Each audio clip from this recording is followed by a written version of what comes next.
The entire town of Red Hollow held its breath as Brock Mercer, the man who had killed wolves with his bare hands and survived 3 deadly winters alone in the mountains, entered the mating ceremony. 6 of the most beautiful widows in the area stood tall, their eyes gleaming. But Brock didn't look at them. He stared directly into the eyes of Eliza Hartwell, the plump girl who stood quietly in the corner uninvited. As he walked toward her, the room fell silent. Then laughter erupted. Not a joyful laugh, but a scornful laugh. Like, comment with the name of the city you're viewing so I know how far this story has progressed. And don't leave, because what happens next will change Red Hollow forever. The announcement came on a Thursday, which was the same day Red Hollow's only blacksmith lost 3 fingers to a mule kick, and the general store caught a small fire from an overturned lantern. It was that kind of town.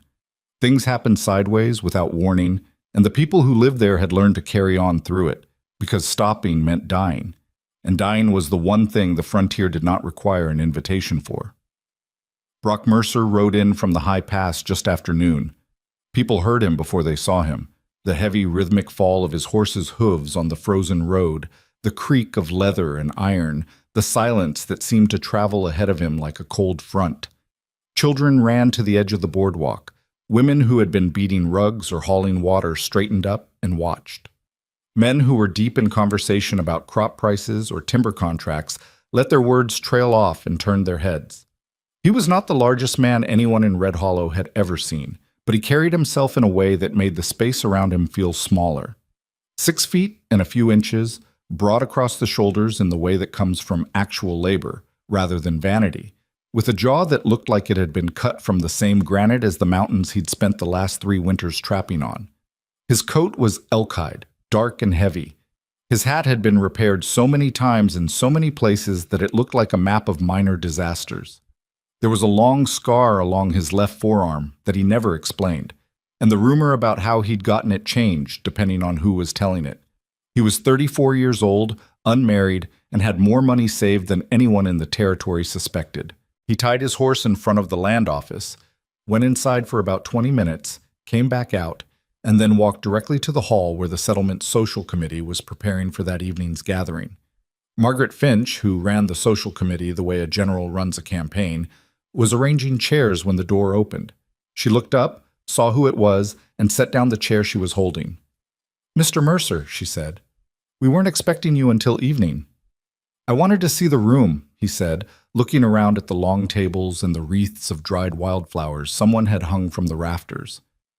"I wanted to know where everything was before people started filling it up." Margaret watched him for a moment. "The ladies will be glad to know you're attending." "I expect some of them will be," he said, and went back outside. The gathering that evening was the kind of social event that Red Hollow held 3 or 4 times a year. Part dance, part supper, part negotiation. The frontier was not a place where people had the luxury of lengthy courtships or complicated romantic arrangements. Men needed capable partners. Women needed stability. The settlement needed children and families and households that could survive winter. Nobody said any of this out loud because they didn't have to. Everyone understood. 6 women had been circled as the most likely candidates for Brock Mercer's attention, and the town had been discussing little else for the better part of 2 weeks. There was Vera Calhoun, whose husband had been thrown from a horse 2 years prior and who had since managed their homestead with a competence that impressed everyone who saw it. She was 31, dark-haired, with a sharp intelligence in her eyes, and the kind of direct manner that some men found unsettling and others found attractive. There was Ruth Dawson, younger, 26, and possessed of a kind of bright, easy beauty that made her the first person men noticed when she walked into a room. Her first husband had died of fever during their second winter together. She had cried for 6 months and then gotten on with it, which was all anyone could ask. There was Agnes Tully, who had money of her own from her father's estate back east, and who wore it quietly but unmistakably in the cut of her dress and the quality of her boots. She was not interested in Brock Mercer specifically, so much as she was interested in making a match that would give her a reason to stay in Red Hollow rather than return east, and Brock seemed as solid a reason as any. There were 3 others, Pearl, Constance, and a woman named Frances who had only arrived in the fall, each of them perfectly acceptable. each of them aware of their own value and watching the room that evening the way someone watches a card game they intend to win. None of them, in their private calculations, had included Eliza Hartwell in any part of their thinking. Eliza had come to Red Hollow 8 months earlier with her aunt, who had since died of pneumonia, leaving Eliza alone in a one-room cabin at the edge of the settlement with a small garden, a sick goat, and $42 in a tin underneath the floorboards. She was 23. She was not small. She had a round face with a wide forehead and dark eyes that were, on close inspection, quite remarkable, though few people in Red Hollow had ever bothered to get close enough to notice. She wore dresses she made herself from practical fabrics because she had no interest in wearing things that were not practical, and she did her hair in a thick braid down her back because that was the easiest way to keep it out of the way. She was not unfriendly. She was simply quiet in a way that some people mistook for coldness, and she had never been particularly good at performing warmth she didn't feel. She came to the gathering that night because her friend Clara, who worked at the dry goods store, had asked her to come, and Eliza could not think of a good enough reason to say no. She arrived a few minutes late, stood near the door for a while looking at the room, and then found a spot along the wall near the food table where she felt she could be useful without drawing attention. She refilled bread baskets. She noticed when the butter dish was empty and got more from the kitchen. She mopped up a small spill near the punch bowl before anyone slipped in it. She did these things quietly and without being asked, and nobody particularly noticed her doing them, until Brock Mercer walked in. He came in around 7 o'clock, when the room was full enough that his entrance caused a noticeable shift in the ambient noise, a dip, a pause, and then a recalibration. Margaret Finch intercepted him near the door and began steering him toward the cluster of eligible women who had arranged themselves with casual-looking precision near the far end of the room. Brock let himself be steered for a few steps. He shook some hands. He said a few things that passed for pleasantries. He accepted a cup of something warm from a woman named Pearl, who smiled at him in a way that was intended to be devastating. And then he looked across the room. Eliza was reaching over the food table to straighten a crooked bread basket. She wasn't looking at him. She probably wasn't thinking about him at all. She was focused on the bread basket. Something in Brock's expression changed. Not dramatically. He was not a man given to dramatic expressions, but something settled or sharpened or came to a quiet decision. He excused himself from the group around him and walked toward the food table. "You're Eliza Hartwell," he said. It wasn't a question. She looked up. Whatever she had expected the evening to contain, it had not been Brock Mercer standing in front of her with his elk-hide coat and his complicated hat, looking at her like she was someone worth looking at. "Yes," she said, "I'm Brock Mercer." "I know who you are." She set down the bread basket. "Everyone knows who you are." He almost smiled. It didn't quite get there. "Your aunt was Martha Hartwell." She was. "She was a good woman. She helped my horse one winter when I came through here sick. I never got the chance to thank her properly." Eliza was quiet for a moment. She hadn't expected that. "She didn't talk about it," she said. "She didn't usually talk about the things she did for people." "No," he said. "She didn't seem like she would." They stood there for a moment in what might have been awkward silence, but somehow wasn't quite. Across the room, 6 women were watching with expressions ranging from confused to offended to calculating. "Will you dance with me?" Brock said. Eliza blinked. "Right now? Unless you're planning to do something else with the bread." This time she almost smiled too. "No," she said. "I suppose the bread is fine." The dance lasted 4 minutes. 4 minutes was enough. By the time it was over, the room had entirely reorganized itself around the fact of what it had just witnessed. Ruth Dawson was talking to Vera Calhoun in a low, urgent voice. Margaret Finch had the expression of a woman whose very carefully laid plans had just been overturned by something she could not have predicted. Pearl had put down her cup. Agnes Tully was watching Eliza with the cool, assessing gaze of someone reassessing a situation they thought they understood. And the men, the merchants and ranchers and craftsmen who made up the backbone of Red Hollow, were watching Brock Mercer with expressions ranging from confused to privately amused. Ed Carver, who ran the timber operation at the north end of the settlement, sidled up to his friend Jonas Welsh near the punch bowl. Tell me I didn't just see what I think I saw. You saw it, Jonas said. He danced with the Hartwell girl. He did.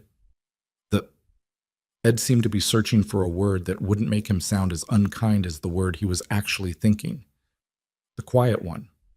The heavy one, Jonas said, because he was not searching for a different word. Ed shook his head slowly. Man's been on that mountain too long. By the next morning, it was the only thing anyone in Red Hollow was talking about. The story moved through the settlement the way stories always moved in small communities, fast and not entirely accurately. By the time it reached the far end of Main Street, Brock Mercer had already proposed. By the time it crossed back to the eastern side, Eliza Hartwell had somehow tricked him, or bewitched him, or taken advantage of some mountain-addled vulnerability in his judgment. The widow women felt it most sharply. It was not simply that Brock had shown interest in someone other than them. They were women who understood that men were unpredictable, that preference was not always rational. What stung was the specific someone. Eliza Hartwell was not supposed to be competition. She wasn't supposed to be in anyone's calculations. She was supposed to be furniture, present, functional, unremarkable. The fact that Brock Mercer had looked across a crowded room and chosen to walk toward her felt like an insult, though none of them could have articulated exactly who had been insulted or by what mechanism. Vera Calhoun expressed it plainly, sitting in Margaret Finch's kitchen the following morning over coffee. I have no particular feeling about Brock Mercer, Vera said, which was not entirely true but was the position she intended to maintain. But I find it strange. She's nobody. She's been here 8 months. She's got nothing to her name. She's got no particular skills that anyone's noticed. She's good with a garden, Clara offered from the corner, because Clara was Eliza's friend and felt she should say something. Vera looked at her briefly. A garden? And she's handy. She fixed the roof on her aunt's cabin herself before winter, and That's not what I mean, Vera said. I mean, she brings nothing to a man like Brock Mercer. He needs someone who can run a household, who can hold her own, Who is more like you, Clara said quietly. There was a pause. That's not what I said, Vera said. No, Clara agreed. It's what you meant. Margaret Finch refilled her coffee cup and said nothing, because she was a practical woman and she knew that Clara was right. Brock, for his part, did not come riding back into town for 3 days after the gathering. When he did, he went to the land office again, and then he went to the dry goods store for supplies, and then, without ceremony, without announcement, he walked to the edge of the settlement and knocked on the door of Eliza Hartwell's cabin. She opened it after a moment. She was wearing a work apron, and her hands were covered in what appeared to be something to do with preserving. Her hair was partly undone from the braid. She did not look like she had expected company. Mr. Mercer, she said. Miss Hartwell. He held his hat in his hands, which was a thing he did when he was in a space that belonged to someone else. I'd like to talk to you if that's all right. She looked at him for a moment.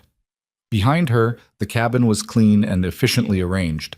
Shelves of organized provisions, tools hung in logical order, a small but well-tended fire. Things that suggested a person who thought carefully about how to live in a place. Come in, she said. He sat at her small table. She sat across from him and folded her hands, waiting. She was not a woman who filled silence unnecessarily, and she was watching him with that steady, dark-eyed gaze that he had noticed at the gathering.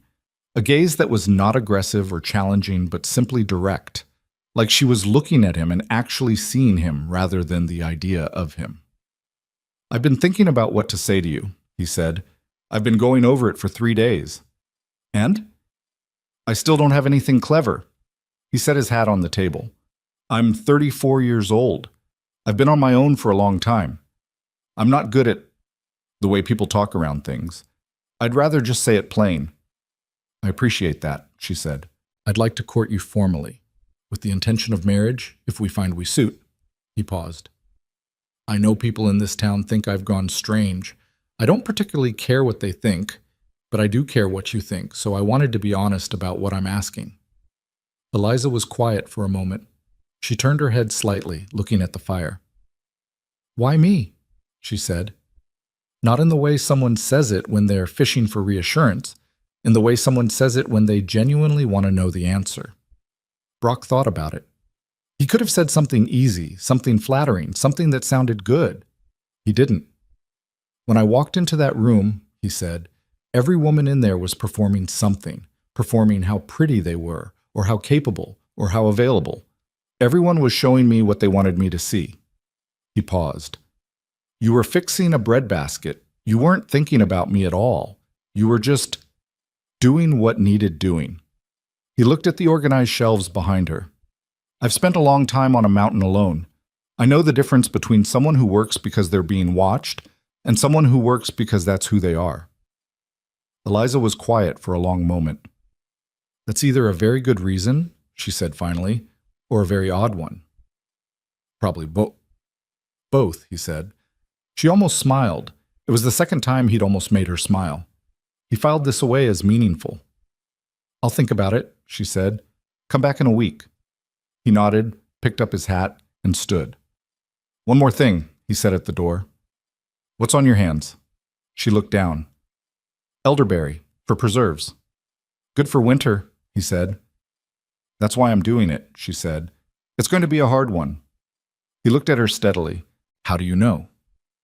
The acorns have been dropping early. The animals are moving down from the high ground faster than usual. The geese went south 3 weeks earlier than last year. She met his eyes. Things tell you things if you watch them long enough. Brock Mercer looked at her for a long moment. A week, he said, and left. The courtship, such as it was, lasted 6 weeks, during which time Eliza agreed to walk with him twice a week, to share a meal at the settlement's boarding house 3 times, and to attend one more gathering where the two of them sat together in what could not be misinterpreted as anything other than a formal arrangement. The town watched. The town talked. The widows cycled through their reactions: wounded pride, contemptuous dismissal, reluctant curiosity, and back to wounded pride. Ruth Dawson started the most persistent rumor, which was that Brock Mercer had suffered some kind of injury during his last winter on the mountain that had affected his mind. She didn't say it cruelly. She said it with apparent concern, which was somehow worse. I just think someone should check on him, she told people. Make sure he's well. Ed Carver made a joke about it at the tavern that got a bigger laugh than he expected, and then felt slightly ashamed afterward in the way that men sometimes did after a joke landed too well. Even Jonas Welsh, who considered himself a fair-minded man, said to his wife over dinner one evening, I just don't see what he sees in her. His wife May, who was a small, sharp woman with excellent judgment, said, That's because you're not looking. What am I supposed to be looking at? The way she fixed the fence along the Danvers property without anyone asking her. The way she organized the supply count last month when the men got the numbers wrong 3 times. The way she listened to old Mr. Portman go on about his bad leg for 40 minutes at the general store, even though she had things to do. May looked at her husband steadily. You're looking for the wrong thing, Jonas. You keep looking at the surface. Jonas ate his dinner quietly after that. What the town did not see, because nobody was paying close enough attention, was the way the two of them actually were together. Brock was not, as Ruth Dawson supposed, a man whose judgment had been compromised. He was a man who had developed, through long solitary years of necessity, an acute ability to read things accurately. Mountains did not reward optimism or wishful thinking. They rewarded clear assessment. You looked at the snowpack and you told yourself the truth about what it meant, or you died. He had looked at Eliza Hartwell and told himself the truth about what he saw. She was not easy to know. She was guarded in the way that people become guarded when they have learned through experience that openness invites criticism. She did not volunteer information about herself, and she did not ask questions that would require her to receive answers she wasn't ready for. She was careful with her opinions in public and precise with them in private, once she trusted someone enough to share them. She was also, Brock was discovering, genuinely funny in a dry, understated way that caught him off guard consistently. She said things that were so quietly accurate that they took a moment to land, and then he'd find himself pressing his mouth together to keep from laughing in a way he hadn't done in years. She knew things, not the things you learned from books. She had limited schooling and said so without apology, but the kind of things you learned from paying close attention to the world around you. She could look at a cut of meat and tell you exactly how long it had been hanging. She could taste a batch of preserved fruit and tell you what temperature it had been processed at. She could read weather better than anyone he'd met, which was a skill he deeply respected. And she worked. She worked the way he worked, not to be seen working, not to be praised for it, but because there was work to be done, and she was the one who could do it. In their private conversations during those 6 weeks, which took place mostly on walks along the frozen creek east of town, because neither of them particularly liked being indoors when they didn't have to be, she told him things about herself slowly, about her childhood further east, which had not been easy, about her mother's early death and her subsequent years in her aunt's household, which had been kinder but not uncomplicated, about the way she had felt, arriving in Red Hollow, that she had finally found a place where competence mattered more than appearances. "Has it been that?" he asked. "A place where competence matters." She was quiet for a moment, her breath clouding in the cold air. "Not so much," she admitted. "People here are the same as people anywhere. They judge what they can see first and figure out the rest later, sometimes never. Does it bother you?" She thought about it. "The part that bothers me," she said, "is not that they look at me and see the wrong thing. It's that they look at me and decide they already know. There's no curiosity, just conclusion." She paused. "That's lonely, when people decide they know you before they've looked." Brock was quiet for a while. They walked. "I know what that's like," he said finally. "People here decided I was one thing, and they stopped looking too. The dangerous mountain man." "The dangerous mountain man," he agreed, "which is easier to be than whatever the real thing is." She glanced at him sideways. "What is the real thing?" He took a while to answer. "A person who got very comfortable being alone," he said, "and is not entirely sure that's the same as being fine." She nodded, slowly, like that answer made sense to her, like she had her own version of it. November arrived the way Eliza had predicted it would, fast and hard, with 3 days of warning before the first serious storm dropped 6 inches of snow on Red Hollow overnight and sent temperatures plummeting to places they didn't usually reach until January. The timing was off. Everyone said so. It was too early, by 3 weeks at minimum. The settlement's winter stores, already planned tight, now had to stretch further. The cattle that hadn't been brought in yet were suddenly in danger. Families who had planned to lay in additional wood over the next few weeks found themselves scrambling. This was when Eliza Hartwell began to change the equation of her standing in Red Hollow, though she was not doing it to change the equation. She was doing it because there was a problem and she could see solutions. She walked to Margaret Finch's house the morning after the storm and knocked on the door. Margaret opened it, looked at her for a moment, with the expression of a woman who was perpetually reassessing Eliza and had not yet arrived at a conclusion. "Miss Hartwell." "Mrs. Finch, I'd like to talk to you about the food stores." Eliza came straight to the point, the way she always did. "I've been keeping track of what people have set aside. I think we need to do a proper count and start coordinating, or we're going to have families in serious trouble by February." Margaret was quiet for a moment. "Come in," she said. What followed was 4 hours of conversation and list-making that Margaret Finch would later describe as the most useful 4 hours she'd had all year. Eliza had been, quietly and without announcing it, keeping a mental inventory of what she knew about each household situation, who had a surplus, who was already stretched, which families had children who would eat more, which elderly members would need additional support. She had thought about preservation methods, about rationing, about which foods could be substituted for which. Margaret, who was a competent woman in her own right and not easily impressed, was impressed. "You've been thinking about this for a while," she said.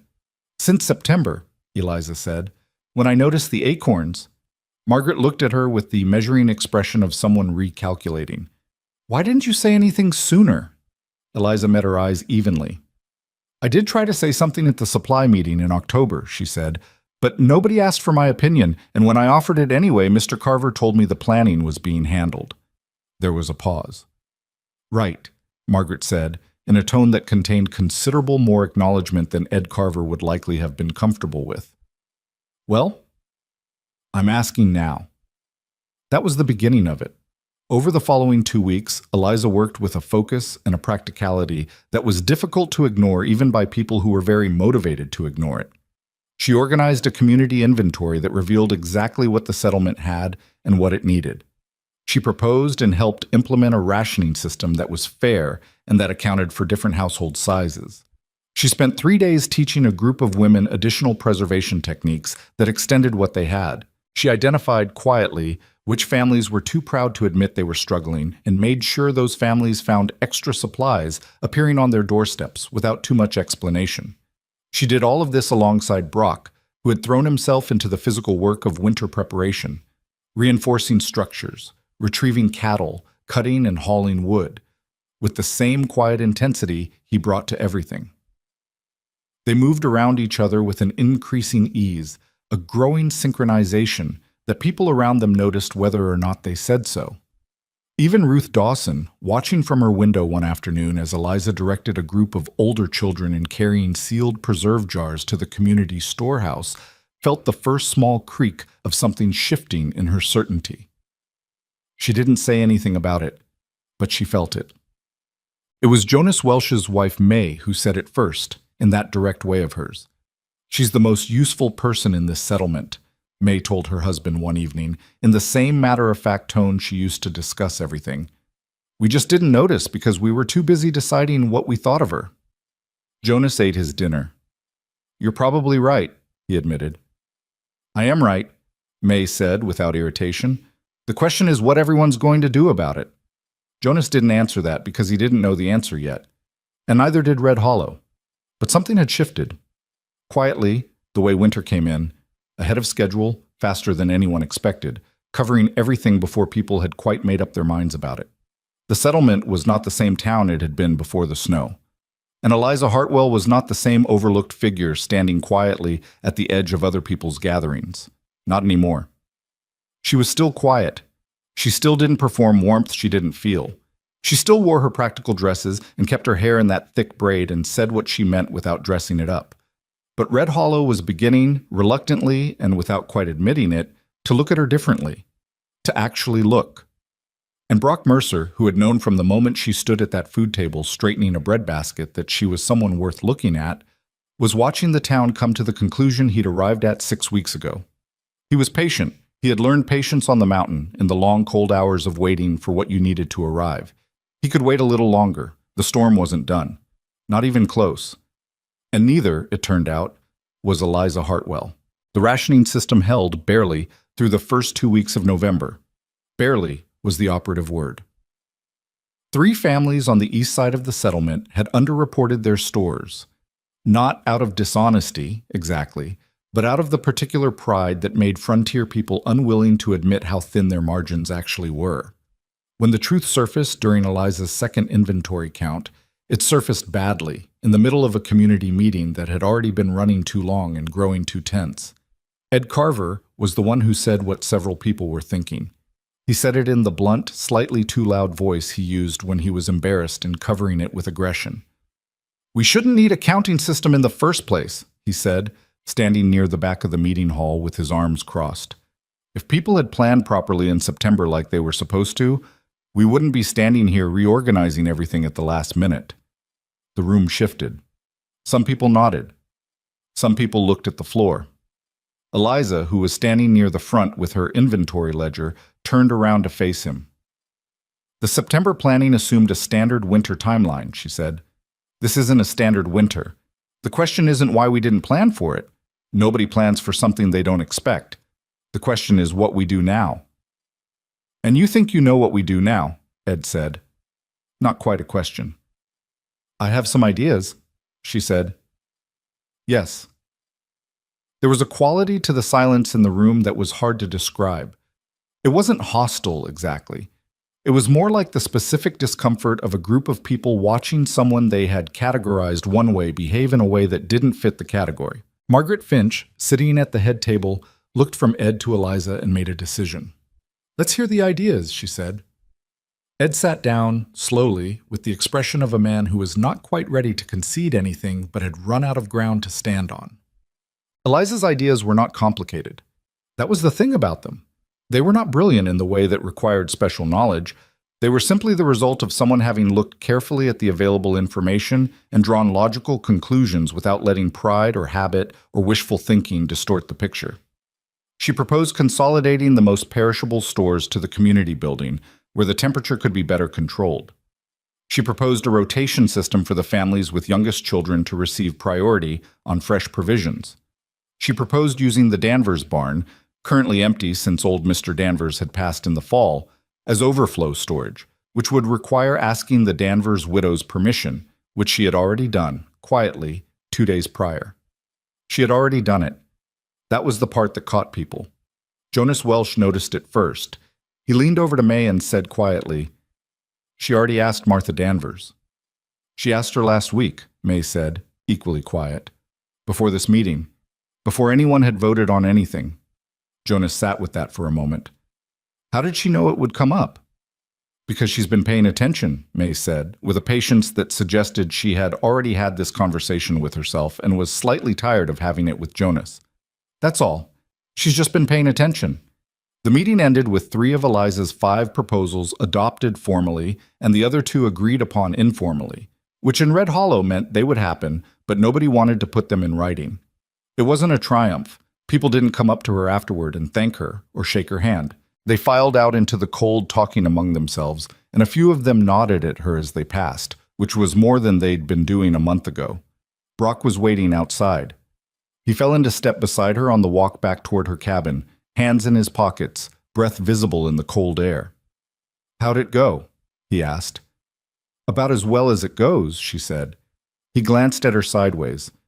"Carver gave you trouble." "Carver always gives trouble. He doesn't mean anything particular by it. He just doesn't like things coming from a direction he didn't expect." "Most people don't."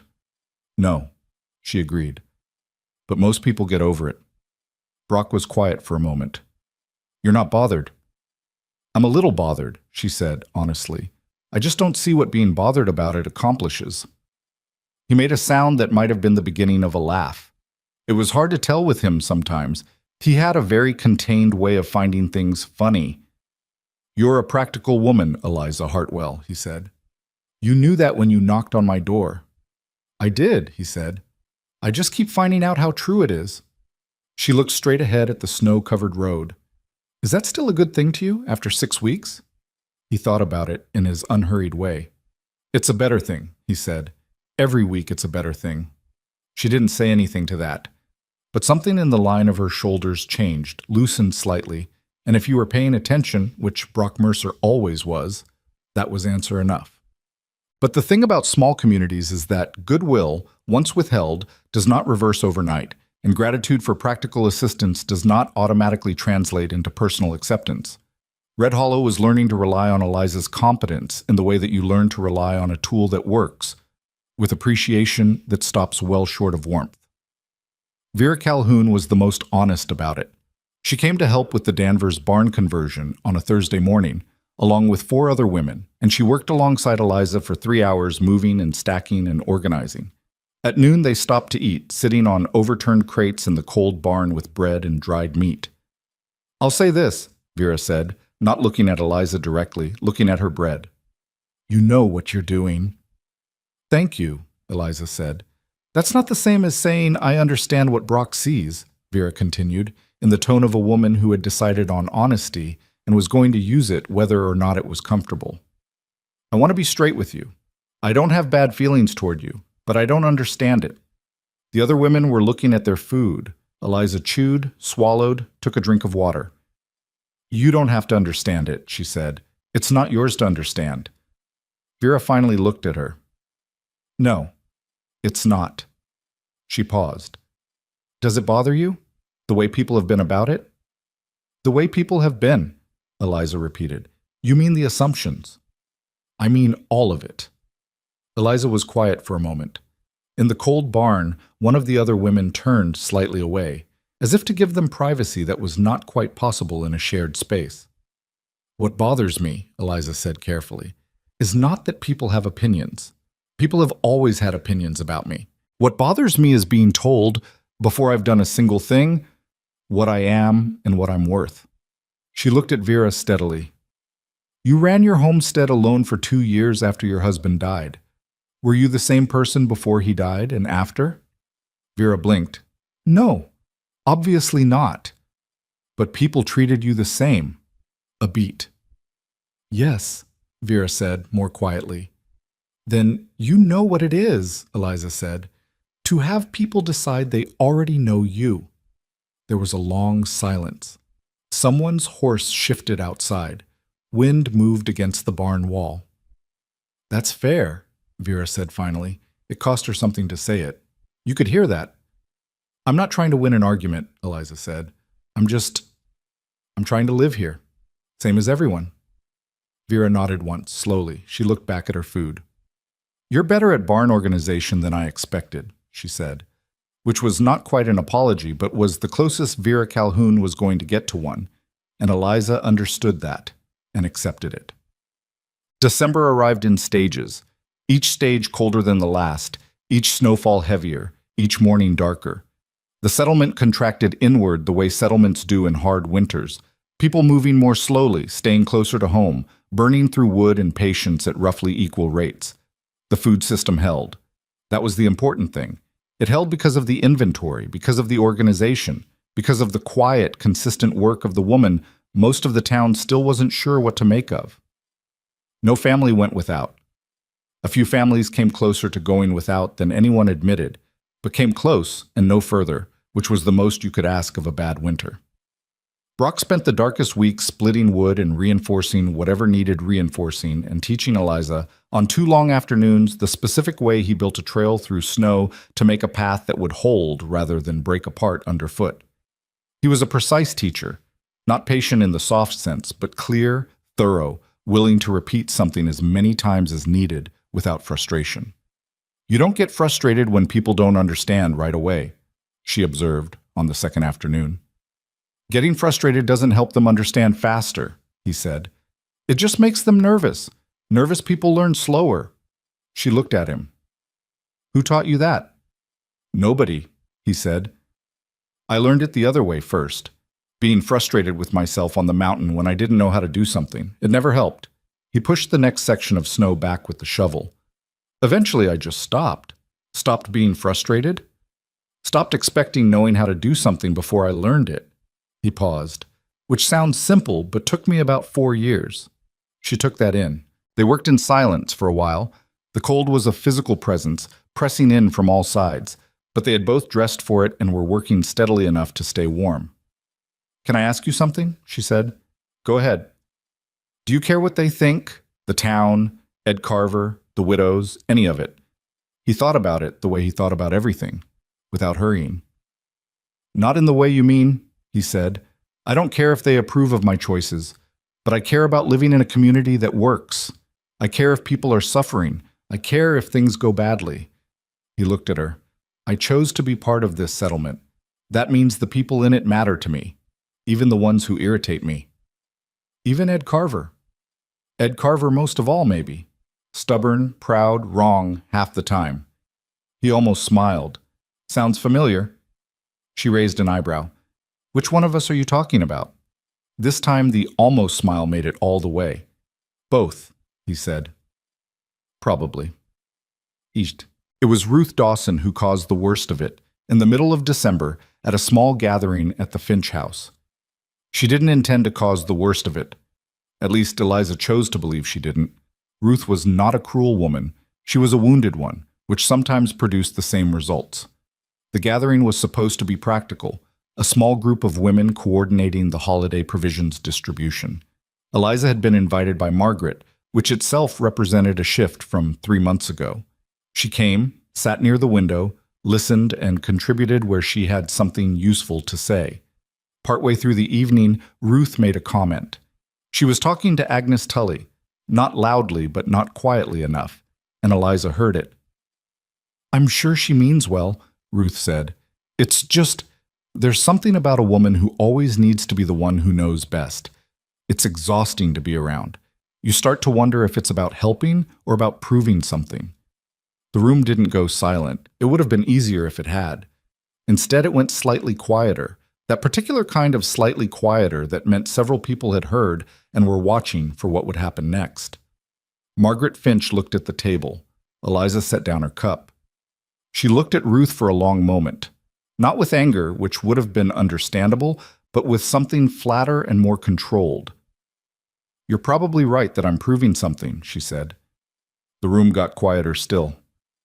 "When you've spent your whole life being told you're not enough, you tend to feel like you have to keep demonstrating otherwise." She paused. "I don't imagine you'd know what that's like, but I expect some of the women in this room do." Ruth's face went through several things quickly.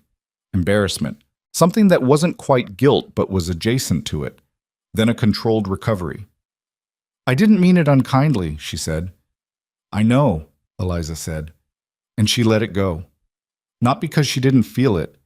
She felt it deeply, in the specific tired place where criticism from women who should have known better always landed, but because continuing to pull at it would cost her more than it cost Ruth. She went home that night and sat by her fire for a long time without doing anything else. This was unusual for her. She was not, as a rule, someone who allowed herself the luxury of feeling sorry for herself. It seemed wasteful, mostly, a burn of energy with no useful output. But there were evenings, especially in the deep dark of winter, when the combination of cold and exhaustion, and the constant low-level friction of not being wanted in the place you had chosen to be, wore through whatever practical armor she'd assembled, and left her tired in a way that sleep didn't fix. She wanted to be here. She'd wanted it since she first arrived, that feeling of a place that could be hers if she worked hard enough. She was working hard enough. By every measurable standard, she was working hard enough. It still wasn't quite enough. Not yet. She banked the fire and went to bed. 2 days after the gathering at the Finch house, Brock came to her door with a small, badly wrapped package that turned out to contain a book on weather patterns he had ordered from back east 3 months before she'd ever met him, because he'd found weather interesting and thought he'd like to understand it better. He stood in her doorway holding it and said, "This came in with the supply cart. I thought you'd use it more than I would." She looked at the book. She looked at him. "You ordered this in September," she said. "August, actually." "You didn't know me in August." "No," he agreed. "So you're giving me a book you bought for yourself." He considered this. "I'm giving you a book that's going to be more useful to you than to me, which is a different thing." She took the book. She ran her thumb along the spine. "Brock," she said. "Eliza. I'm not always easy to be around. I know. And I'm not going to change very much. I'm going to keep being the way I am, and people are going to keep having feelings about it, and you're going to keep—" "Eliza," he said, "I know all that. I knew it in September." He paused. "August." She looked up at him. "I'm not interested in easy," he said. "Easy is something you settle for when you're not paying attention." She held the book against her chest and looked at him standing in her doorway in the cold with snow on his coat, and that same steady expression he'd had across the room at the gathering, the one that was not performing anything. "Come inside," she said. "You're letting the cold in." He came in. She put the book on the shelf where she could see it from her chair. Outside, the wind was picking up again, a long, low sound that moved through the trees at the edge of the settlement and promised another hard night. Red Hollow had survived worse, but not by much, and not easily, and not without cost. And the hardest part, though nobody knew it yet, was still ahead. The weather broke for 4 days in late December, which was the kind of false reprieve that frontier winters occasionally offered. Just enough warmth to make people exhale, just enough clear sky to let them believe the worst was past. It wasn't past. Brock knew it. He said so to Jonas Welsh on the second clear day, standing outside the livery and looking at the sky in the specific way he looked at things when he was reading them rather than just seeing them. "It's going to get worse," he said. "After this. Whatever comes next is going to be worse than what came before." Jonas squinted upward at the pale blue sky, perfectly clear, temperature almost reasonable. "Doesn't look like it." "No," Brock said. "It wouldn't." Jonas wanted to argue with him on principle, The way you argue with someone who's been right too many times and it's starting to be irritating. But he'd seen enough of Brock's assessments to know that arguing was usually a waste of time. How long? He said. 4 days, maybe 5. Brock looked at the tree line, at the way the pines were holding themselves. Then it's going to come down hard. He was off by 1 day. It came down on the evening of the 5th day instead of the 4th, and when it came in the way he'd said. Not like the storms before it, which had been hard but manageable, but like something that had been building pressure for weeks and had finally run out of patience. 3 feet of snow in 36 hours. Temperatures that dropped to places the oldest residents of Red Hollow said they hadn't seen in 20 years. The road in and out of the settlement became impassable within the first night. Families who had outlying properties didn't come into town. Families in town stayed indoors and burned wood faster than they should have, because when it gets cold enough, fear overrides planning. And on the 3rd day of the storm, with the snow still falling and the wind still coming in hard from the northwest, a rider appeared at the edge of town from the direction that made no sense. The high pass, which should have been completely blocked. He came in on a horse that was nearly finished, the animal's breath ragged and eyes wild. The rider himself was half frozen, nearly falling from the saddle. Ed Carver and 2 other men pulled him down and carried him into the nearest building, which happened to be the general store. His name was Pete Caldwell, and he had a small claim stake about 6 miles east of Red Hollow. He'd made it through the pass on terrain that should have been impassable because he was desperate, and he was desperate because of what he'd seen before the storm hit. He told them, once they'd gotten enough warmth back into him, to make him coherent. A group of men, 12, maybe 15, moving through the eastern approach to the valley in a way that wasn't the way travelers moved, too deliberate, too organized, traveling light and moving fast. He'd seen their camp the night before the big storm, seen the weapons, seen the way they were watching the settlement from the ridge. "Who are they?" Jonas asked. Pete Colwell shook his head. He was still shaking from the cold, his hands wrapped around a cup of something hot that someone had thrust at him. "Don't know names, but I've heard things. People passing through over the summer. Talk about a group working the valley settlements. Waiting until winter cuts the connections, when there's no help coming and people are already scared." The room was quiet, except for the wind against the windows. Ed Carver said what everyone was thinking. "Raiders." "How close?" Brock asked. 6 miles. Yesterday." Pete looked at him. "Storm might have slowed them. Might not have. Depends how bad they want what's here." Brock called a meeting within the hour. Not a social committee meeting, not an informal gathering. A meeting of every man in Red Hollow who could walk to the hall, called on 30 minutes' notice in the middle of a blizzard, which said something about how seriously he was taking it. 14 men showed up, which was most of the settlement's able-bodied male population. They stood or sat in the hall with their coats still on, breath steaming, faces tight with the particular expression of people who had been scared before, but not like this. Brock laid it out plainly, what Pete had seen, what it likely meant, what their situation was, one road in and out, blocked by snow.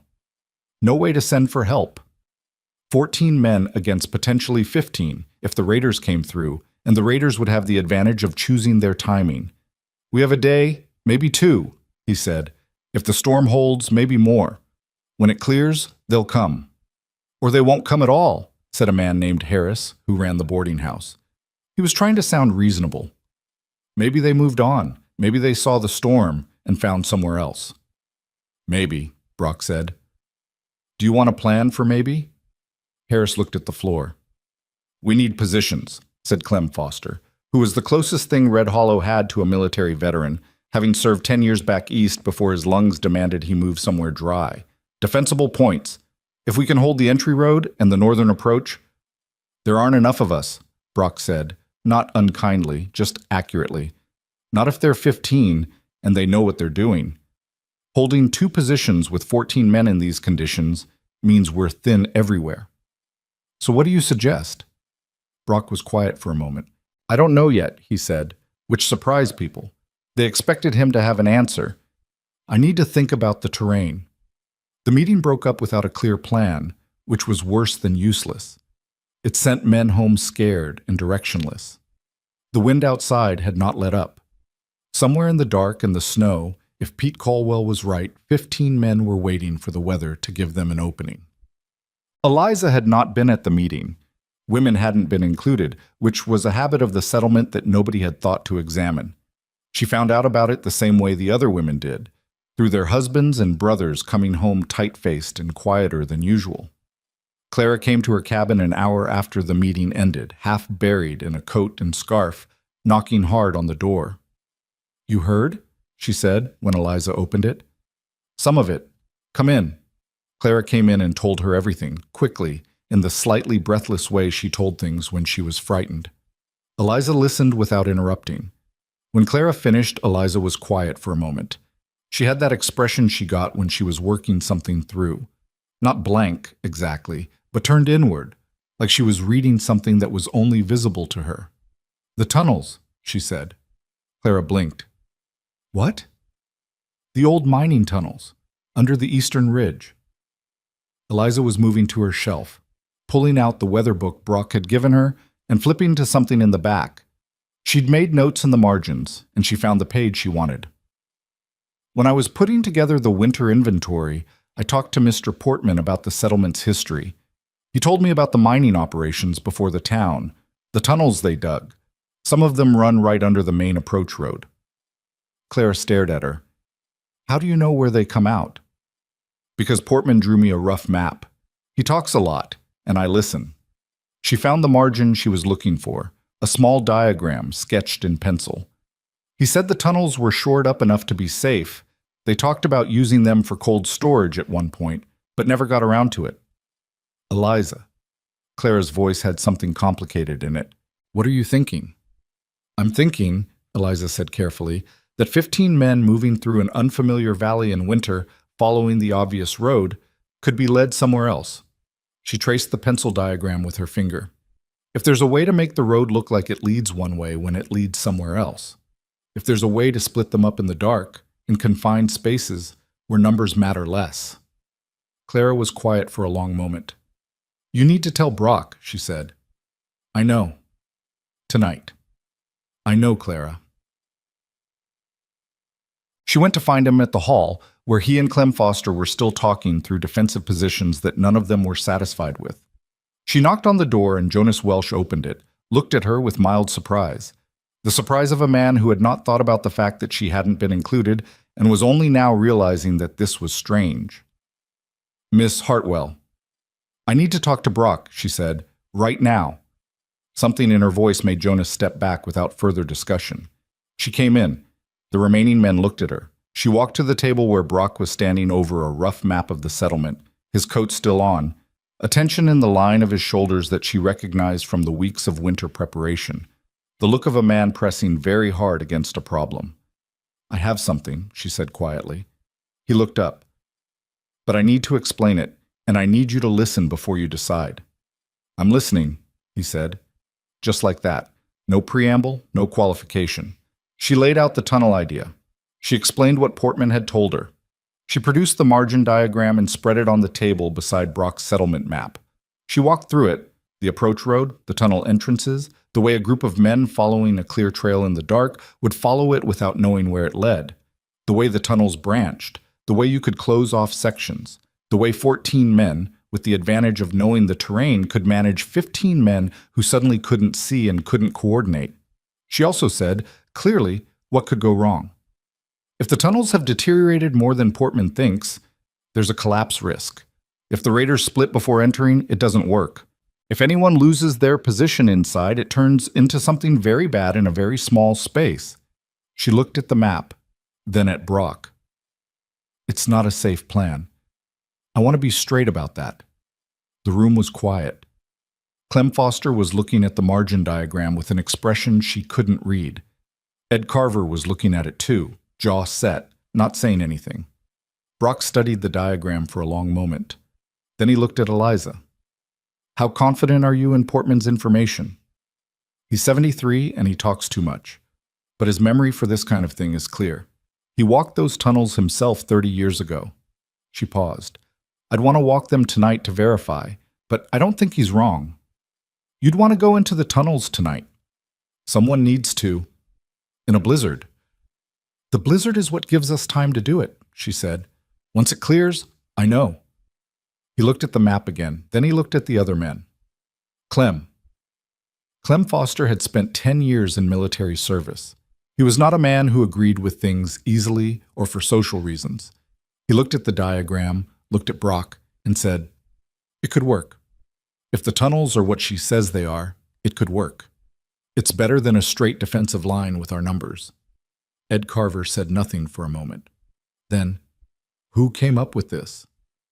"I did," Eliza said. Ed looked at her. He had the expression of a man doing difficult arithmetic and not enjoying the process. "You got this from Portman. He told me about the tunnels. The rest is—" She stopped. "Yes, from talking to an old man who everyone else thought was just filling the air." Ed sat back, looked at the ceiling briefly, looked back down. "All right," he said, with the specific deflation of a man abandoning an argument he no longer had footing for. "All right, what?" They went into the tunnels at 9 that evening. Brock, Eliza, Clem Foster, and Jonas Welsh, who insisted on coming and whose wife said nothing when he left because Mae Welsh understood some things without being told. The tunnel entrance was behind the old mill, covered by a wood panel so weathered it was nearly invisible until you knew what you were looking for. Brock pulled it open and held the lantern inside. The tunnel was roughly 4 feet wide, low-ceilinged, cut through the rock and clay of the ridge. Cold, smelling of earth and old timber and something mineral that Eliza couldn't name. "Portman said the main branch runs 200 yards northeast," she said, checking her margin notes by the lantern light. "Then splits. Left branch comes out near the base of the eastern approach road. Right branch comes out in the ravine on the north side." "What's the ceiling like?" Clem asked. "One way to find out." They went in. It was slow going. The floor was uneven. The ceiling dropped in places to where Brock had to duck significantly, and twice they found sections where the shoring timber had partially given way and required careful navigation. But the tunnel held. It was cold enough inside that their breath clouded and the lantern flame moved sideways in a draft, which meant airflow, which meant the structure was intact enough to breathe. 200 yards. The branch came exactly where Portman's diagram said it would. "He wasn't wrong," Jonas said, with a note of surprise he immediately regretted. Eliza said nothing. They took the left branch. 80 yards later, Brock stopped. Above them, faintly, they could hear the wind.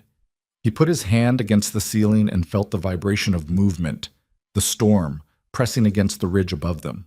"The road is up there," he said. 20 feet, maybe," Eliza said. Portman said there's a section where the tunnel runs directly under the road surface. Sound would carry down. Brock looked at her in the lantern light. He was working something through. She could see it, the way his eyes went slightly distant when he was building a picture in his mind. "If a group of men are following a trail and the trail suddenly goes sideways," he said slowly, "and the only light disappears, they stop," Clem said. "They bunch up. They can't spread out because the space won't let them. And they can't coordinate because they can't see each other." "And we can," Brock said, "because we know the layout." "That's the idea," Eliza said. They went back the way they came, moving faster now that the route was familiar. When they came out into the freezing night air, the storm pressing against them immediately, Brock stood for a moment with his hand on the mill wall and looked at nothing in particular. "We need to spend tomorrow building the trail markers," he said. "Something that looks like the main approach but leads them here instead. Clem, I need you to think about positioning inside. How many men, where, what they're doing." He paused. "Jonas, I need you to talk to the families on the west side. Anyone who can't fight needs to be in the Danvers barn before nightfall tomorrow. Food, water, warm." He turned to Eliza. "I need you to walk me through every detail Portman gave you. Everything. Not just the diagram." She nodded. "This is going to be a hard night," he said. It was not a warning. It was an acknowledgement, offered to her specifically, that what she had proposed was real and dangerous, and not the kind of thing that could be taken back once it started. "I know," she said. He looked at her steadily in the dark and the storm. "If it works—" "Let's make it work first," she said. "Then we can talk about if." He almost said something else. Instead, he put his hand briefly against her shoulder. Not a romantic gesture, or at least not only that, something that said, "I see you, I trust this. We are in the same thing together." And then he turned to the other men and began to talk through the plan. Above them, the storm pressed on. The snow kept falling. And somewhere in the dark beyond the ridge, if Pete Colwell was right, 15 men were waiting for the weather to break. In the morning, it would. The storm broke at dawn on the second day of January. Eliza knew it before she looked outside. She felt it in the silence, the specific, heavy silence that follows a long wind when it finally stops.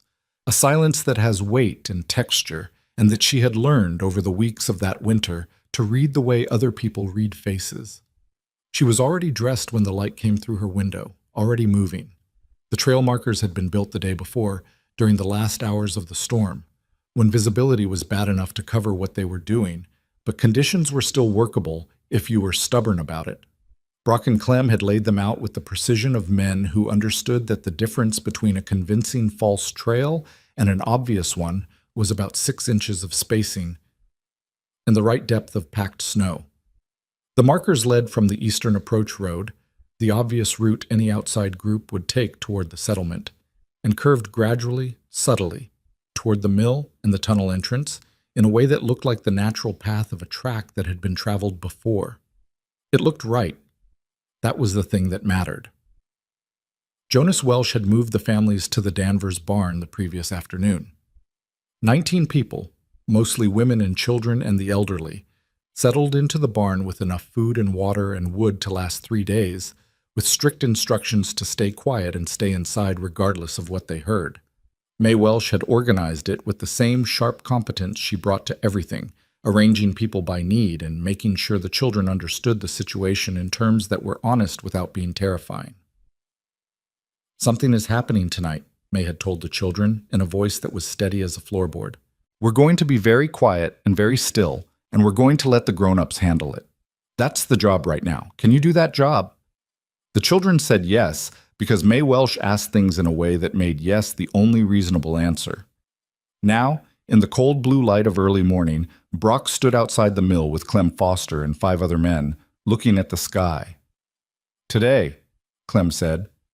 It wasn't a question. "Today," Brock agreed.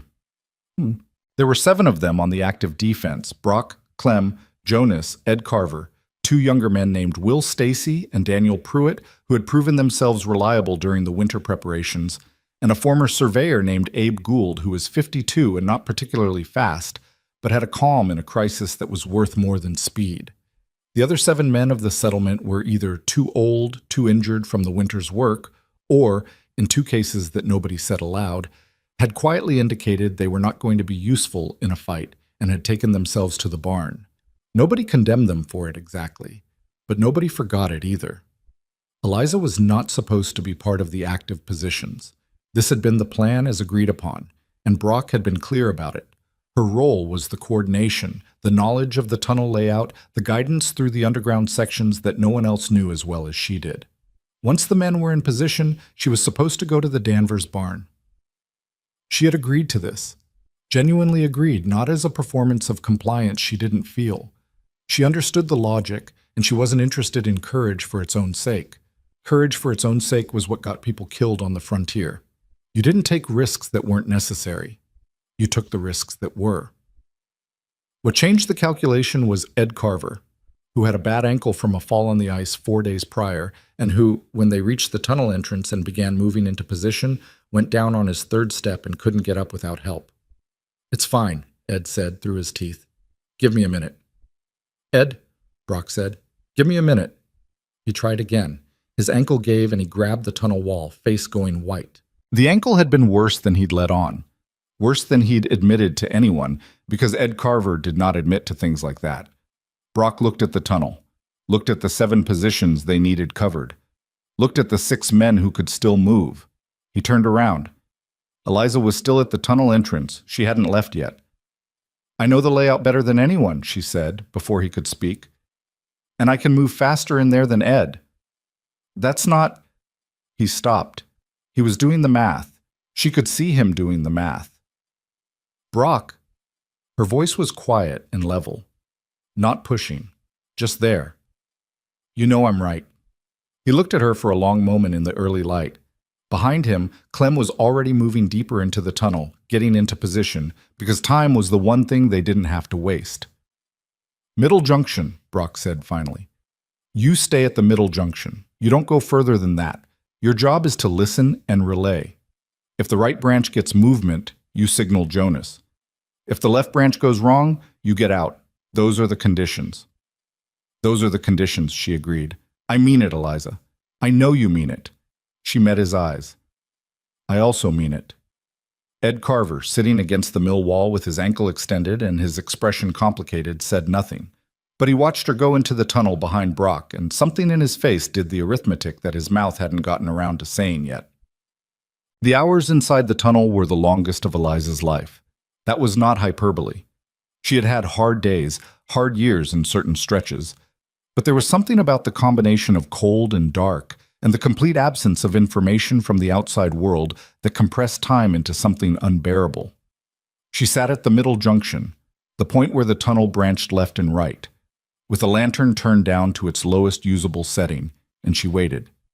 She could hear, through the packed earth and rock above her, the sounds of the world. Wind, occasional distant creaking of trees. Once, what might have been a horse, though she couldn't be certain. Nothing from the men in position around her. That was the plan. Silence until necessary. But silence in a tunnel is a different thing than silence in a room. It has a density to it. It presses. She thought about what she'd said to Vera Calhoun in the barn, about being tired of people deciding they knew her before they'd looked. She thought about Ruth Dawson's comment at the Finch gathering, and the specific tiredness that had settled into her afterward, the kind that sleep didn't fix. She thought about the look on Brock's face when she'd produced Portman's diagram. Not surprise exactly, but a confirmation of something he'd already believed, and the strange, complicated feeling that gave her. She had spent a long time being invisible and deciding that invisibility was just the condition she lived in, like cold weather. Not pleasant, but survivable. Not worth spending energy resisting. She was beginning to understand that she had been wrong about that. Not that she'd been invisible, that she'd accepted it. A sound. She straightened, put her hand against the tunnel wall and felt the faintest vibration. Not wind, not structural. Footsteps. Multiple footsteps. Above and to the northeast, following the road, following the markers. She counted what she could feel through the earth. It was not precise. This was not a skill she had, reading vibrations through rock. But the rhythm was unmistakable. More than one person, more than 5. Moving steadily, not cautiously, which meant they had not yet identified the trail markers as anything other than genuine. She reached for the piece of cord strung through a notch in the tunnel wall. A simple signal system, Clem's design. A pull on the cord translated through a series of small iron rings to a corresponding notch at Brock's position. 3 short pulls meant movement detected. She pulled 3 times, felt the resistance of the cord running through its path, and waited. 2 pulls came back. Acknowledged. What happened above ground in the next hour was something Eliza only learned in pieces afterward, from men who told it with the particular fragmented quality of people recalling things that had happened very fast and in poor light. The raiders came in off the eastern approach in a group of 13. Pete Caldwell had estimated 15, and he'd been close, which was as much accuracy as anyone had a right to expect. They followed the false trail. They followed it because it was well made, and because men moving through unfamiliar territory in winter conditions follow paths of least resistance and do not typically question paths that look used. The trail led them to the mill. It led them to a track that curved behind the mill, and then, in the dark space between the mill's back wall and the ridge, seemed to, because Brock and Will Stacy had laid the final section of false markers carefully enough that it looked like a well-used passage leading somewhere specific. It led them to the tunnel entrance. The first 3 men went in without hesitation. The next 4 followed, because the ones ahead had gone and hadn't called back a warning. The remaining 6 held at the entrance, which was when things split from the plan, because Brock had expected more of them to enter before the rear guard held back. Inside the tunnel, Clem Foster had the first 3. He and Daniel Pruitt moved with the specific, terrifying efficiency of men who had planned this exact moment in careful detail, and the confined space was as unforgiving as Eliza had predicted. No room to spread, no room to bring numbers to bear. There was a struggle. It was not clean or quick. It was the kind of thing that happened in the dark in small spaces, where the only metric that mattered was who came out. Clem and Daniel came out. At the junction, Eliza heard it. Not the details, but the sounds, and the sounds were enough. She stayed at her position, cord in hand, and when she felt movement from the right branch, she pulled the cord twice fast, which was the signal she and Jonas had agreed on for the secondary approach. But the right branch never came. The 6 men at the tunnel entrance, the rear guard, had heard enough from inside to make a different decision. They pulled back. Not retreating in panic, but pulling back tactically, the way men do when a plan has gone sideways and they're reassessing. This was the moment that almost broke everything. Brock had positioned himself and Abe Gould at the settlement's main entry, expecting the rear guard to follow the others into the tunnel. When they didn't, when they pulled back toward the open ground east of town, Brock had 6 armed men in front of him instead of the 2 or 3 he'd planned for. 6 against 2 in the open, with the advantage of the tunnel plan gone. He did not retreat, but he also did not advance because that would have been a good way to die quickly. He held position at the entry with Abe and did what he was very good at doing, which was staying still and thinking clearly under pressure. Jonas Welsh emerged from the north side at precisely that moment, having come out through the ravine exit with Will Stacy, which put them behind and to the left of the 6-man group. It was not a good position. It was a workable position. There is a difference, and Brock understood it immediately. "This is where it ends," Brock said, loud and flat in the early morning air. "You're between us and there's no road out. Whatever you came here to do, you didn't do it." One of the 6, a broad man in a dark coat who was clearly in charge of the rear group, looked at the geometry of the situation, looked at Brock, looked at Jonas and Will behind him, looked at the tunnel entrance, from which sounds had stopped that should not have stopped if things had gone well. The calculation took about 4 seconds. "Walk away," the man said to his group. "Smart," Brock said. They walked. East, back toward the approach road, back toward the pass. One of them looked back twice.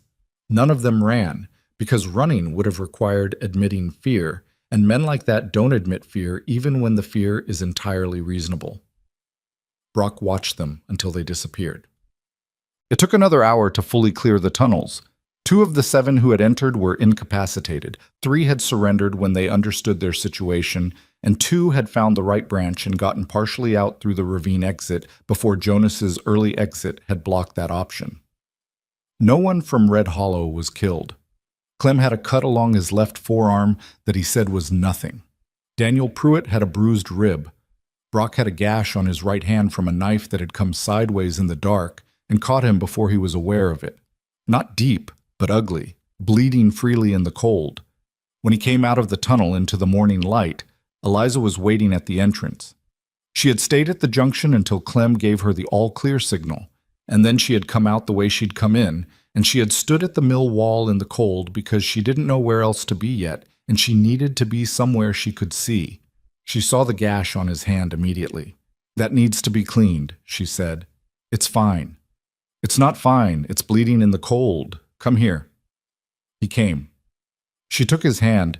He was larger than her by enough that his hand in both of hers was a considerable difference in scale, and looked at the cut. Deep enough to need attention, not deep enough to be truly dangerous. She pressed her scarf against it, which was the best immediate option available. "The tunnels?" she said. "Cleared." He was watching her face. "Your plan worked." "Our plan worked," she said. "Don't do that." "Do what?" "Give it back to me. We built it together." He was quiet for a moment. The morning was very still now, cold and clear and bright off the snow. Around the mill she could hear voices, the other men, Clem and Jonas and the rest, coming out into the light and saying things to each other in the rough, abbreviated way of men coming down from an event they were not yet ready to process fully. "Is everyone—" she started. "Clem has a cut. Daniel's rib. I have this." He looked at his hand, still in hers. "Everyone's here." She let out a breath. It was not a dramatic breath.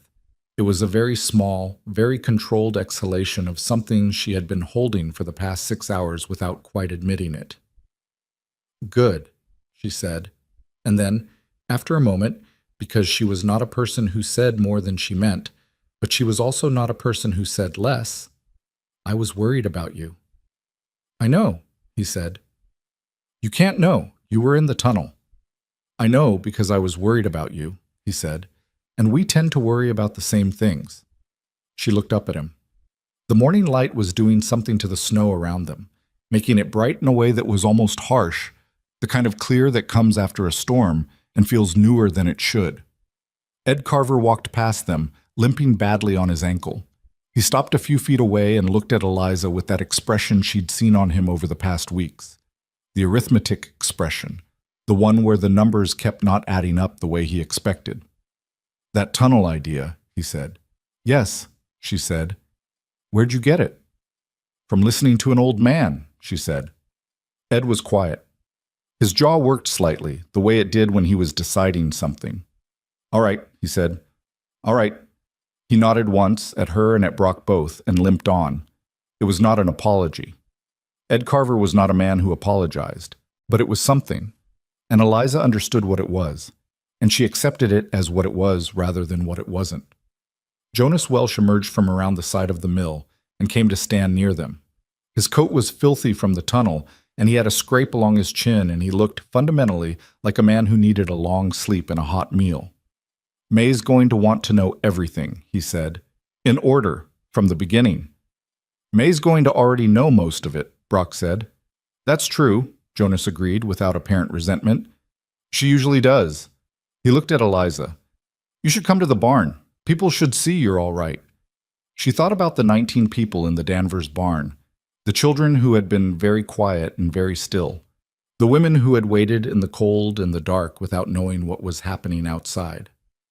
"Yes," she said. "Let's go." They walked together through the snow toward the barn, Brock still pressing her scarf against his hand, Eliza beside him, Jonas slightly behind. Above them the sky was that particular winter blue that only comes on the clearest days, the kind of sky that had nothing to hide. The settlement was still standing, every house, every building, every person in it, because of a tunnel diagram in the margin of a weather book, because of a woman who had listened to an old man talk when everyone else had moved on, because of a plan built in a cold tunnel at 9 o'clock at night by people who were scared and did the work anyway. Red Hollow was standing, and the people in the Danvers barn were about to find out why.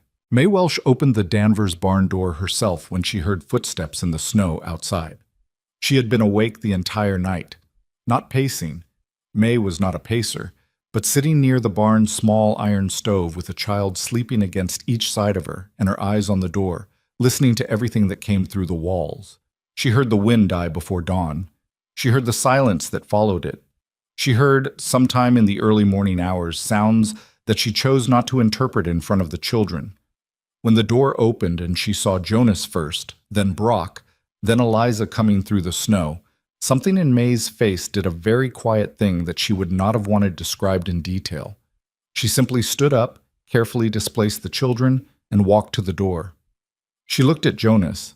He had tunnel dirt on his coat and a scrape on his chin and the expression of a man who had been genuinely frightened and had come through it and had not yet fully landed on the other side. "Everyone?" she said. "Everyone," he said. She put her hand briefly on his face, just for a second, just the flat of her palm against his jaw, and then stepped back and let the others in, because there were 19 people in this barn who needed to know what had happened, and May Welsh was not a woman who let relief slow down necessary business. The children woke up. The women who had been dozing stirred. Old Mr. Portman, who had insisted on being brought to the barn despite his age and the difficulty of moving him, was already awake in the corner.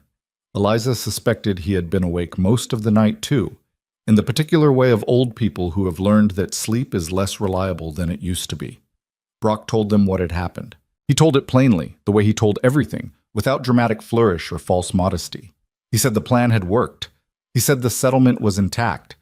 He said that the plan had come from Eliza, and when he said it, he looked directly at the people in the room and did not soften it or qualify it. There was a moment, not long, maybe 3 seconds, where the barn was completely silent. Then one of the women, Frances, who had only arrived in the fall and therefore had less invested in the previous judgments of Red Hollow, started to cry. Not loudly. Just the particular quiet tears of someone who has been very frightened for a long time and has just been told it's over. Mr. Portman, from his corner, said, "I always said those tunnels would be useful for something." And the tension in the room broke, the way tension breaks when something ordinary punctures it. Not dramatically, just suddenly, and then it's gone. Well, what followed in the days after was not a transformation. Eliza had lived long enough to be skeptical of transformations. People did not transform. They shifted gradually by degrees, and usually they shifted back somewhat once the emergency was over and old habits reasserted themselves. She knew this, and she did not expect anything different. What happened instead was smaller and more durable. Ed Carver came to her cabin 4 days after the raid on a cold, clear afternoon with his ankle still wrapped and his hat in his hands. He stood at her door and said without preamble, "I'd like to talk to you about the spring planting schedule. I've been thinking we need a better system for coordinating between the eastern properties and the main settlement, and you seem to understand coordination better than most." He did not say sorry. He did not reference the meeting where he'd dismissed her, or the gathering where his joke had gotten a bigger laugh than he'd wanted, or the months of skepticism that had leaked from him like cold air through a drafty wall. He simply came to her door with a practical question and treated her as someone worth asking. She let him in. She made coffee. They talked for 2 hours about planning schedules, and it was one of the more useful conversations she'd had all winter, because Ed Carver, when he wasn't protecting territory, was actually a thoughtful man with 20 years of hard-earned agricultural knowledge that she didn't have. "You know more about this than I do," she said at one point, and meant it. He looked slightly startled, as though he hadn't expected that from her. "You know more about coordinating it than I do," he said. "Then we should probably talk more often," she said.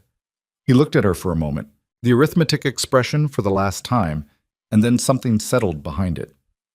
"Probably," he said.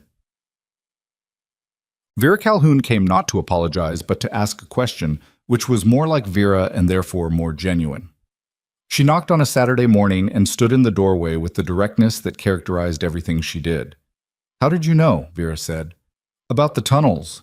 You'd only been here 8 months. You knew about something that most people who've been here 20 years didn't know." "I talked to Portman," Eliza said. "Everyone talks to Portman." "Everyone lets him talk at them," Eliza said. "That's different." Vera was quiet for a moment. "He told me about the tunnels in October," Eliza continued. "When I was helping him move his firewood, he was telling me the history of the settlement. He likes to do that, if you let him. And I was listening because I didn't have somewhere else to be, and because I've learned that people who've been somewhere a long time know things worth knowing." She paused. Most people have stopped hearing him because they think they already know what he's going to say. Vera stood in the doorway for a long moment. "I've lived in Red Hollow for 9 years," she said. "I didn't know about the tunnels." "I know. That bothers me." "It should bother you a little," Eliza said. "Not a lot. You've been busy surviving. People who are busy surviving don't always have time to listen." She met Vera's eyes. "But when things get quieter, it's worth making the time." Vera nodded once. She didn't come in that day. She had somewhere to be. But she came back the following week. And the week after. Not to become best friends, because that was not how either of them was built, but to talk. Practically, directly. The way two capable women talk when they stop spending energy deciding what they think of each other. It was not everything, but it was real. Ruth Dawson took the longest. This was not surprising. Ruth was not a cruel person, but she had said cruel things, and she was intelligent enough to know she had said them. And intelligent people tend to stay away from the evidence of their unkindness longer than less self-aware people do, because the evidence is more painful to face. She came to Eliza in February, almost 6 weeks after the raid. She came in the evening, without announcement, and she knocked with the slightly too much force of someone who has talked themselves into doing something and needs to commit before they change their mind. Eliza opened the door. Ruth looked at her. She was composed, but the composition was the kind that takes effort. "Can I come in?"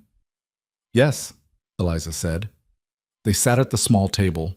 Ruth looked at her hands for a moment, and then she looked up with the expression of a woman who has decided that the only way through is through. What I said at Margaret's, she said, about needing to be the one who knows best, about it being exhausting. She stopped. I remember, Eliza said. It was about me, Ruth said. More than it was about you. I want to be honest about that. She paused. I had decided something about you, and I was protecting that decision because changing it meant admitting I'd been wrong, and I don't...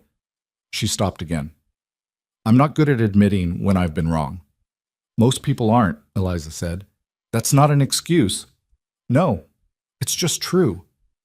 Ruth looked at her steadily. I'm sorry. That's what I came to say.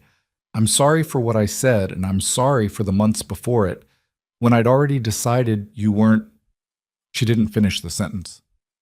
Weren't worth paying attention to, Eliza said. Ruth flinched slightly. Yes. Eliza was quiet for a moment. Outside the window, the wind moved through the pines at the edge of the settlement. Not the brutal wind of deep winter, but something slightly softer, slightly less absolute. February wind, which still had teeth but wasn't trying as hard. I'm not going to tell you it didn't hurt, Eliza said. Because it did. Not just you.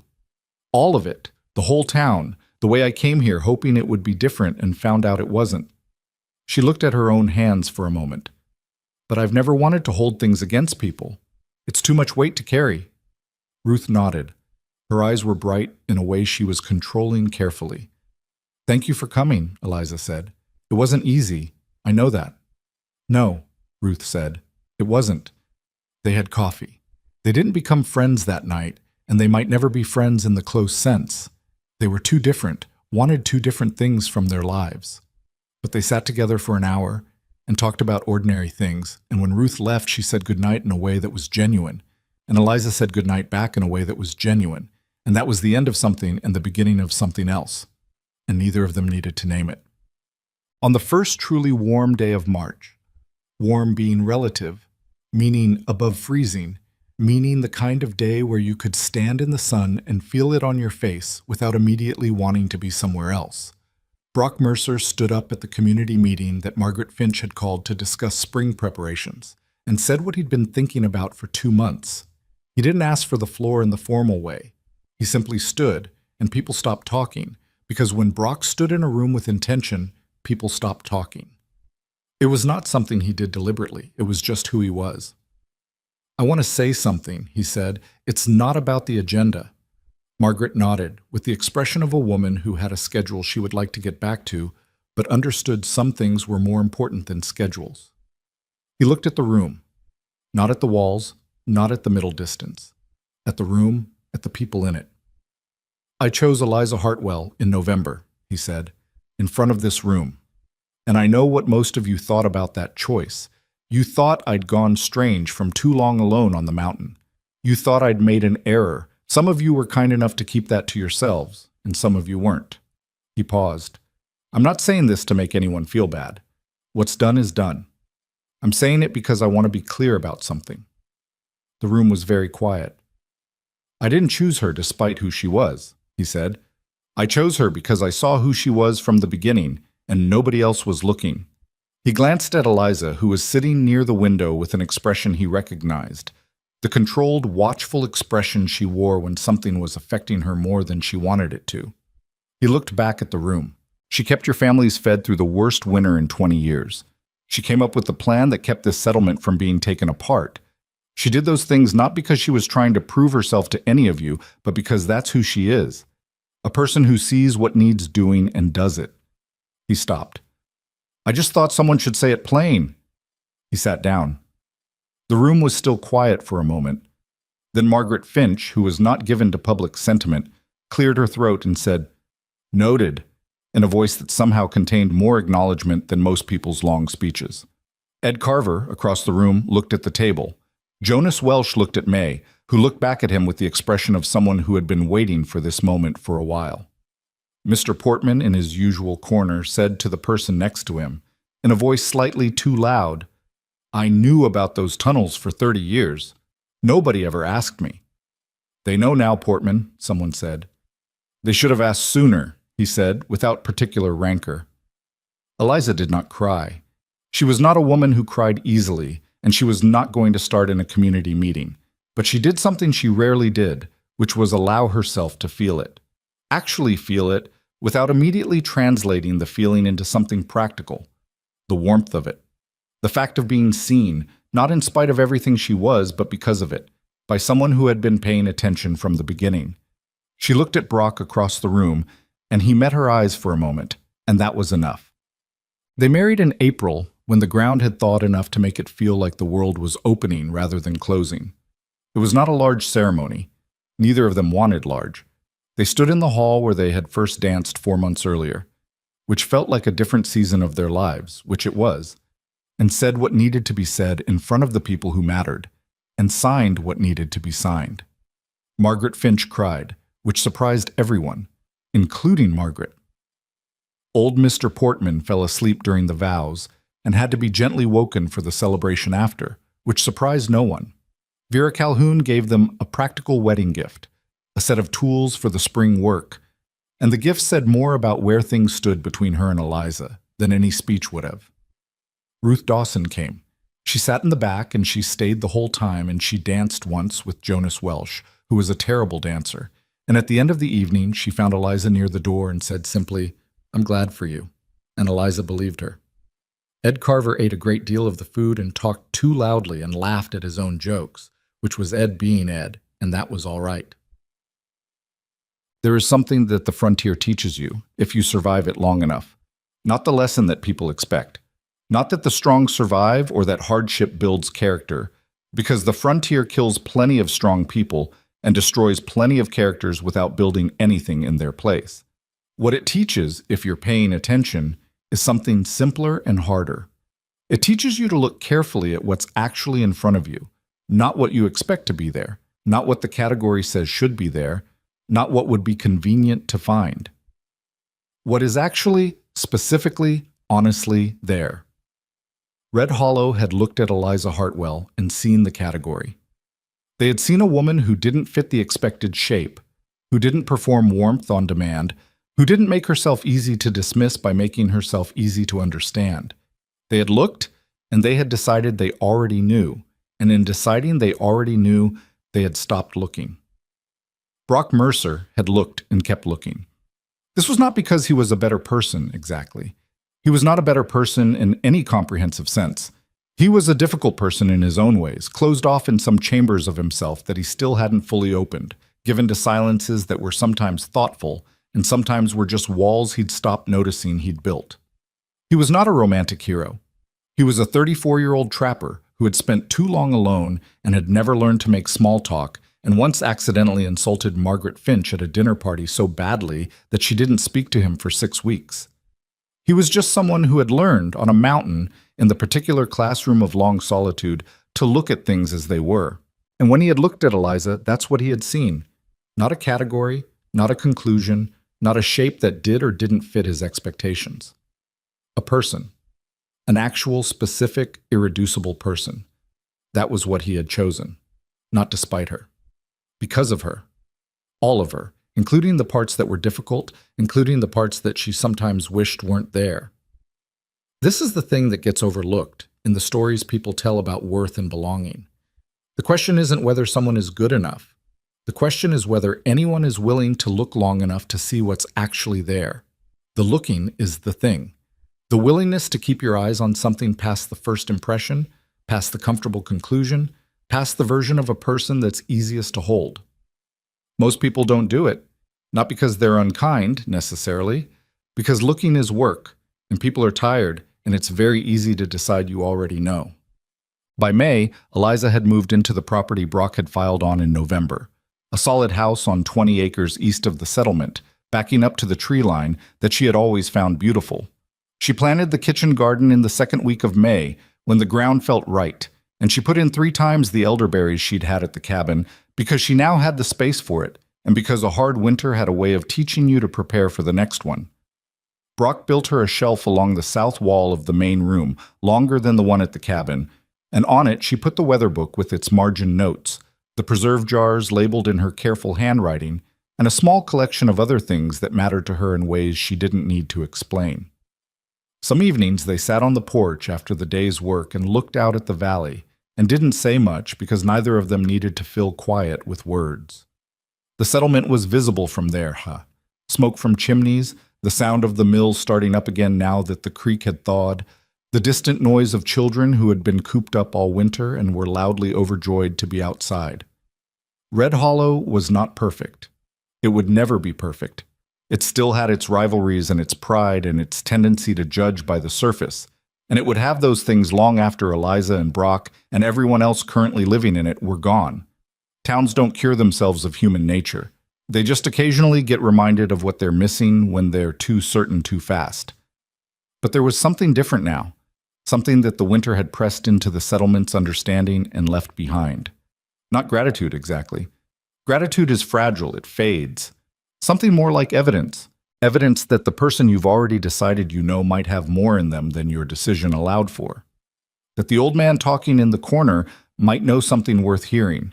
That the woman fixing the breadbasket when everyone else was performing their value might be the one you want beside you when the road disappears and you need to know what's underneath. On a warm evening in late May, Eliza was working in the garden when she heard Brock come out of the house behind her. She didn't look up. She knew the sound of his steps. "Portman wants to know if he can come for dinner on Thursday," he said. "Tell him yes. Tell him he can tell me the whole history of the settlement again if he wants." A pause. "He'll take you up on that." "I know." She sat back on her heels and looked at the row she'd just put in. Straight. Good. Not perfect. One end drifted slightly. But good. "I like listening to him." "I know," Brock said. "That's one of the things I knew." She looked up at him. He was standing at the edge of the garden with his arms crossed, and that expression he had, not quite smiling, never quite smiling, but something in his eyes that was the equivalent of it. "What else did you know?" she said. He thought about it in his unhurried way, while the evening light moved across the valley and the smoke rose from the settlement's chimneys and the creek ran fast with snowmelt. "That you were going to be a great deal of work," he said. She turned back to her garden. "You're not wrong about that." "I didn't say it like it was a problem," he said. She pressed her hands into the warm soil and felt the season in it. The life coming back up through the ground after the long freeze, the way things do when winter finally releases its hold and the world starts again. "No," she said, "you didn't." The valley stretched out below them, green coming back into it at the edges where the snow had first retreated. Somewhere in town, someone was hammering, building something, fixing something, putting things back in order after a winter that had tested everything it touched. Red Hollow had held. Imperfectly, with friction and failure and people who ran and people who stayed and everything in between. The full, complicated range of what people actually are when things get hard. And in the end, that was enough. Not because the story was clean, but because the people in it, most of them, in their own time and in their own way, had learned to look. That's all it ever takes. Just the willingness to keep looking past what you've already decided. It's simple. It's the hardest thing there is. Claude Fable 5 is currently unavailable.